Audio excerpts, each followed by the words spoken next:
My gut feeling is it's an ACL. I hope not. What are the odds this happens against the Connecticut Sun, a team Sophie Cunningham got into it with early in the season? This wasn't an accident. This was an execution. And Sophie Cunningham wasn't just injured.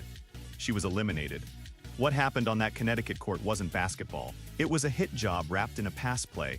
And now the Indiana Fever's season lies bleeding out while everyone pretends it was just another collision. Dirty, dirty BRIA, of course. It had to be a dirty, dirty BRIA. I would really hate to see ya in a dark alley. You want to know what really went down? Sophie Cunningham was thriving, shooting 53% from three. The Fever were plus 1.8 with her on the floor, minus 3.5 without her. She wasn't just playing well, she was becoming indispensable. And in a league where certain players aren't allowed to shine too bright, that makes you a target. BRIA HARTLEY dives for Sophie Cunningham's knees, doesn't even try to avoid the collision, doesn't try to move out the way. I am like, holy shit. That is what Coach Stephanie White said when Sophie went down. Not concern. Not worry. Shock. She couldn't believe what she was witnessing. Because smart people in basketball know the difference between an accident and an elimination. BRIA HARTLEY is a dirty player. There's no other way to slice this cake. There's no other way to explain. BRIA HARTLEY. Remember that name, because this isn't the first time she has been involved in questionable plays, and it won't be the last. Sophie's mother called her disgruntled and out of control before mysteriously deleting the tweet. Why delete it? What was she told? Because when family members start scrubbing evidence, there is more to the story than the collision itself. Hartley is a disgruntled player having trouble everywhere she goes.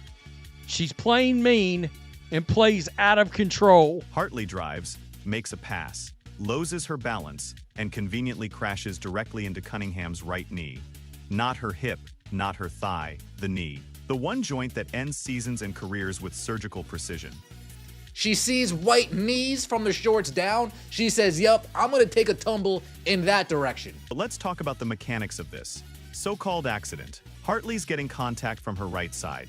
Her body starts contorting left, and then magically she redirects herself straight into Sophie's legs. Physics don't work that way. Momentum doesn't just change direction because you feel like it, unless you are making it change direction, unless you see an opportunity and decide to take it. Watch the footage in slow motion. Hartley's eyes lock onto those white legs, those exposed knees, and suddenly, her fall becomes surgical, precise, intentional. This isn't a player losing control. This is a player taking control of a situation and weaponizing it. She sees white knees from the shorts down. She says, yup, I'm going to take a tumble in that direction. Maybe you should focus less on fining players for commenting on your poor officiating and more about hiring officials that are able to call a consistent game and protect your athletes. Pathetic. Sophie's sister Lindsay didn't just tweet that. She declared war. The only good thing positive surrounding Sophie Cunningham coming out of this game, she looked in good spirits in the locker room. This isn't competitive basketball. This is predatory behavior masquerading as sport, and the league, they've been enabling it. Every questionable play gets brushed off as physical basketball. Every dirty move gets explained away as playoff intensity. Every injury gets filed under unfortunate accident. But when you are dealing with a repeat offender, when you are watching the same player hurt people over and over again, accidents become patterns. BRIA HARTLEY deserves zero benefit of the doubt in this instance. But here is the real conspiracy.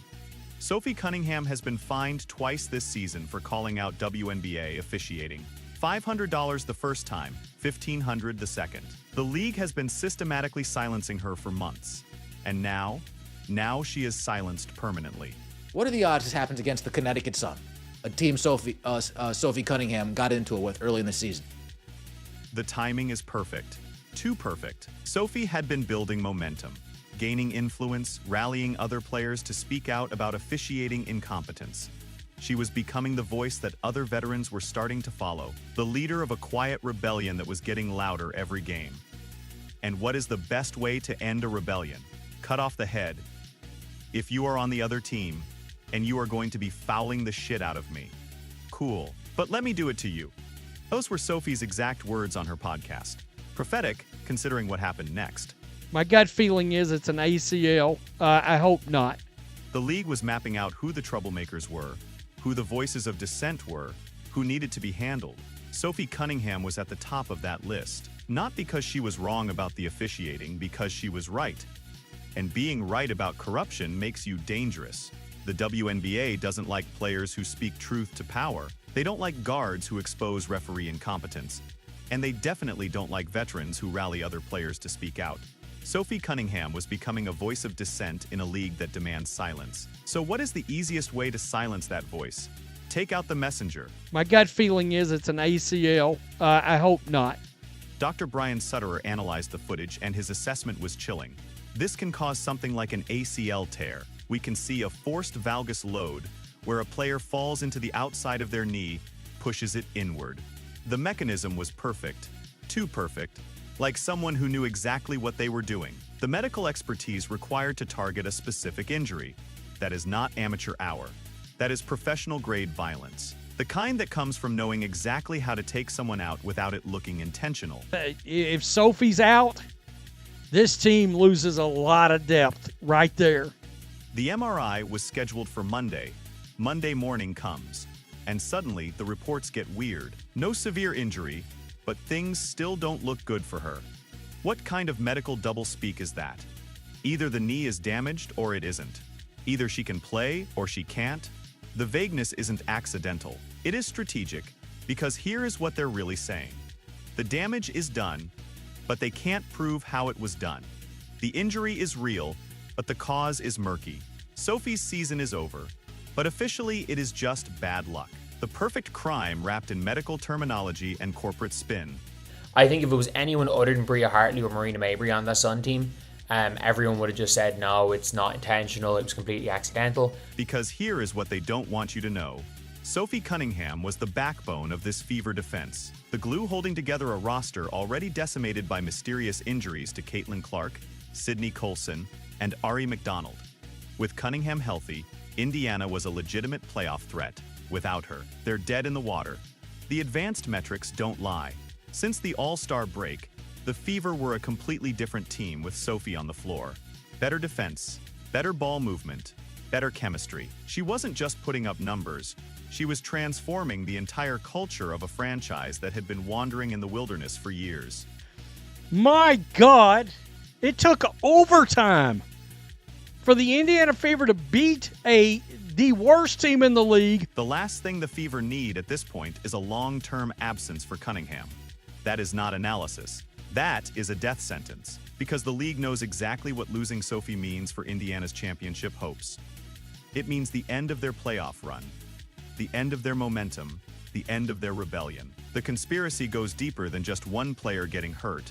This is about control, about making sure certain teams don't rise too high, certain players don't speak too loud, certain narratives don't gain too much traction. The Indiana Fever were becoming a problem, not just because they were winning, because they were winning while calling out the system. But this team is underachieving. And even worse, it's underachieving against the worst teams in the league. And speaking of rebellions, let's talk about the family response. Lindsey Cunningham didn't just criticize the officiating. She called out the entire system, the fines, the inconsistency, the complete failure to protect players who dare to speak up. That is not grief talking. That is revolution. But the most telling part, the immediate damage control. Paula Cunningham's tweet about Hartley being disgruntled and out of control got deleted faster than evidence at a crime scene. Who told her to delete it? What pressure was applied? Because when families start walking back obvious truths, someone's pulling strings. Meanwhile, Kelsey Mitchell goes off for 38 points in the comeback win. And where is the coverage? Buried under injury reports and family drama. Almost like someone wants to control the narrative. Keep the focus on the controversy, not the basketball. Don't let people see what this team is capable of when they're healthy and motivated. 38 points in this game, almost entirely in the second half. Unbelievable. Mitchell's performance wasn't just heroic, it was defiant, playing with the kind of fury that only comes from watching injustice unfold in real time. 34 of those 38 points came after halftime. After Sophie went down, after the team realized they were truly on their own. That is not coincidence. That is vengeance. The injury count is suspicious. Caitlin Clark out for a month with vague groin issues. Sydney Colson tears her ACL. Ari McDonald breaks her foot.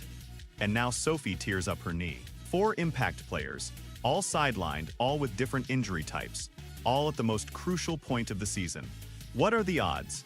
Let's do the math. The probability of 4 key players on the same team suffering unrelated injuries during the most critical stretch of the season. Astronomical.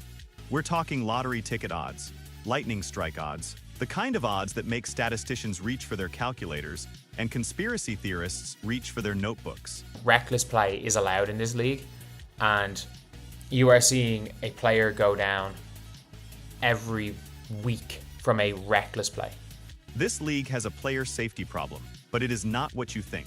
It is not about contact or physicality. It is about selective protection. Some players get calls, others get targeting. Sophie Cunningham was calling out that hypocrisy, and now she is paying the price. Watch the tape from earlier this season. Sophie takes an elbow to the head from Dejanai Carrington, right in front of the referee. No call. She gets up, keeps playing, doesn't even complain. Later, she mentions it on social media and gets accused of flopping. A player takes a shot to the head, doesn't get the call, and then gets blamed for bringing it up. That is not officiating. That is gaslighting. WNBA has an issue with dirty play in this league. Dirty play masked, skill masked as dirty play. The WNBA's response: crickets. No investigation into the play. No review of the officiating that preceded it.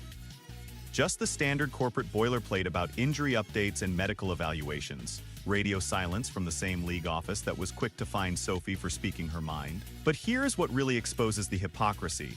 The league will fine players thousands of dollars for questioning officiating, but they won't discipline players who consistently engage in dangerous play. They'll silence voices that call for accountability, but they'll enable the very behavior that is destroying careers.